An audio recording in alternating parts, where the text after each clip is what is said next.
Hey everyone, in this video we are going to implement cloud-based storage with AWS S3 and Django. We will start by understanding what is S3 and then we will create an S3 bucket on AWS, upload a file using Core Python, and finally we integrate it in our Django application. By the end of this video, you will know how to upload and manage files on S3 from both Python and Django. So let's see what is S3. S3 stands for Simple Storage Service and it is one of the most widely used cloud-based services. S3 allows us to store files in buckets, which are essentially containers for objects. Each object has a unique key, making it easy to retrieve later.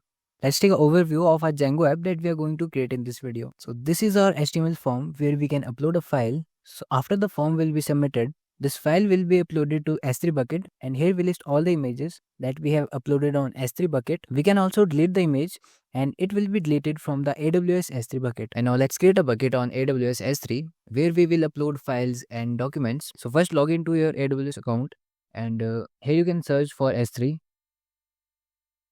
and here you can see the option to create a bucket. So let's create it. So you need to give a unique name to your bucket. It should be globally unique. And now you have some options that you can set according to a requirement. Like here you can copy settings from your existing bucket. So we can skip this. So here you have option to disable or enable ACLs. We are going to disable this option because we will specify the access to the object using policies. And now you can set the block public access setting for your bucket. Because if you want to access your bucket, you need to uncheck this, and we are keeping other settings by default. So let's create this bucket. Okay, you can see the bucket is created. If we test this bucket by uploading an image, so we have uploaded an image on S3 bucket. And if you want to access this image, you can access this object URL. So we are getting access denied because we need to set the policies of our bucket to make it publicly accessible. So navigate to the page where we created our bucket and just click on this bucket. And under the permission tab, here you can see bucket policies. Let's edit this. I'm going to paste JSON code here that you will get in the description. Here we grant the action, and in the principle, we allow access to everyone, and in the action, we allow user to fetch objects. So in the resources, we specify a bucket with the wildcard, and now let's save the changes. And now if we refresh the object URL, you can see we get the image that we uploaded on our S3 bucket. And now we need to get the API keys that our application will use to interact with S3.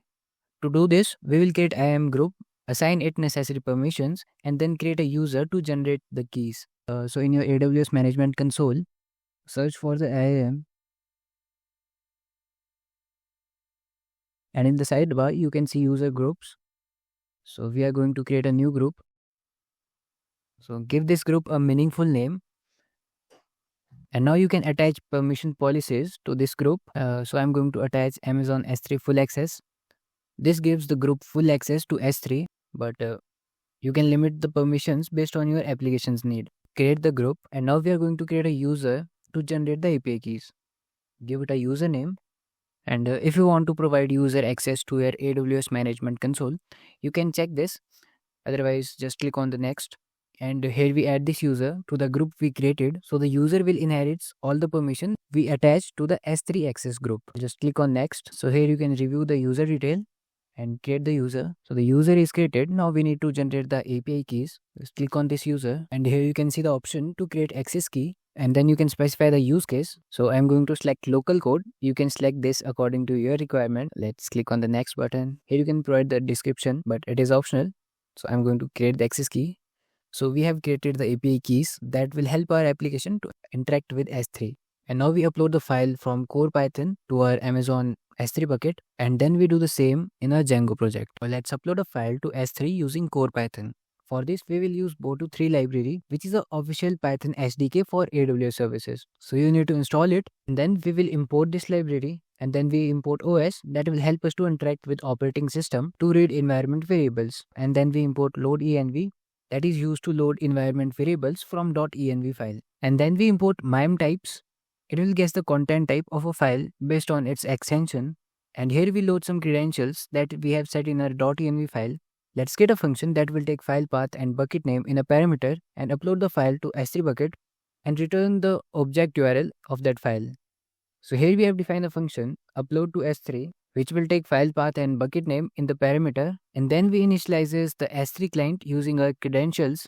So here S3 is an object that will allow us to perform operation like uploading a file, retrieving objects, etc. And then we extract the file name from the path. MIME_types.guessType will automatically determines the MIME type of a file. This is necessary because AWS S3 will treat the file as binary octet stream, which means it is considered as a generic binary file.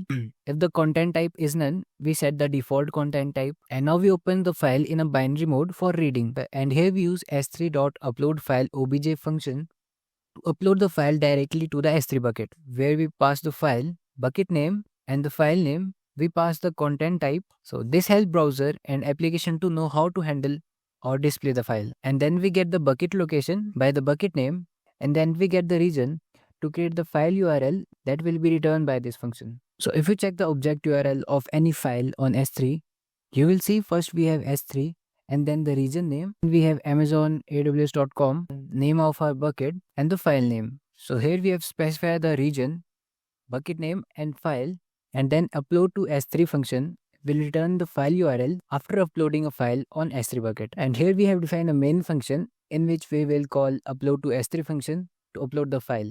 So we are going to upload this image to S3 bucket, and now let's call main function and run the script. You can see file is uploaded successfully and we get the object URL of that file. Let's copy this URL and paste it on the browser. And you can see we get the image that we uploaded. And if we check a bucket that the image is uploaded or not, so this is that image we uploaded from Python. So copy the object URL and paste it on the browser. And you can see we have successfully uploaded an image from core Python to S3 bucket. And now we are going to create a Django app to upload an image, and also we can delete that image from S3 bucket. So this is the HTML of the page where we have a form to upload a file. You will get all the code in the description. So first we have a form here where we get the file, and we will submit this form using JavaScript. So when the form will be submitted, it will send the post request to this URL. So here we have created that URL which will call upload file view. So here we have defined upload file view. So when we get the post request in this view, we will call upload to S3 function, and let's see the definition of this function. So before understanding the function, you can see we have initialized the Boto3 client and created an object S3 which will use to upload the file and retrieve the objects. And now let's see what upload to S3 function is doing.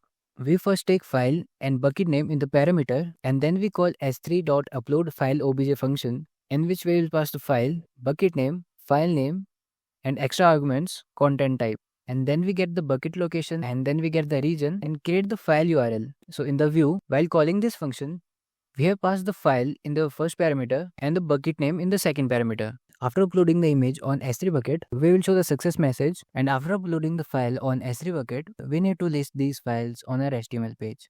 So we call the get S3 objects to retrieve the list of object in the specific S3 bucket. Let's see the definition of this function. So this function will take bucket name in the parameter, and inside this function we use s3.listObjectv2, that is a Boto3 function used to retrieve metadata about the object stored in the bucket. So this function will return a dictionary that may include key contents, which is a list of dictionaries where each dictionary contains metadata of an object. So if we have contents in a response, we extract and return a key for each object in the contents. And if there is no contents in the response, like if we have no object in our bucket, we will return empty list. And then here we have defined S3 URL.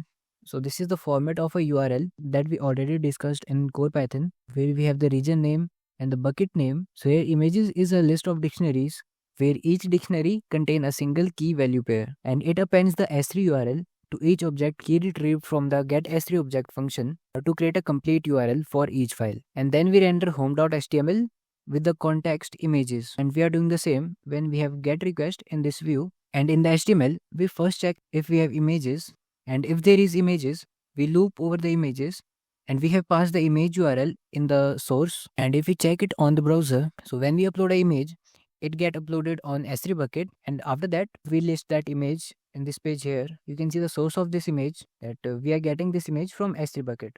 Also, we have implemented delete functionality to delete the image from S3 bucket. So let's check it. So inside the loop where we are displaying the image, we have a form here, and in this form we have a hidden input field that contain the image URL, and when the form will be submitted, it will send the post request to this URL. And here we have defined that URL which will call delete image view. And here we have defined the delete image view where we will get post request And then we get the image key. So this image key is basically a complete object URL that you can see here. So here we split the image key by the bucket name. So you can see this is the object URL, and after splitting the object URL from bucket name, we get the element on the first index, that is the name of the file. And then we use s3.deleteObject function where we pass the bucket name and object key in the parameter, and it will delete the object from the S3 bucket, and after that we will return a success message. So when we click on delete, it will send the post request and delete the image from S3 bucket. So this is all about S3 bucket implementation in our Django app. If you found this video useful, like the video and subscribe to get more content like this.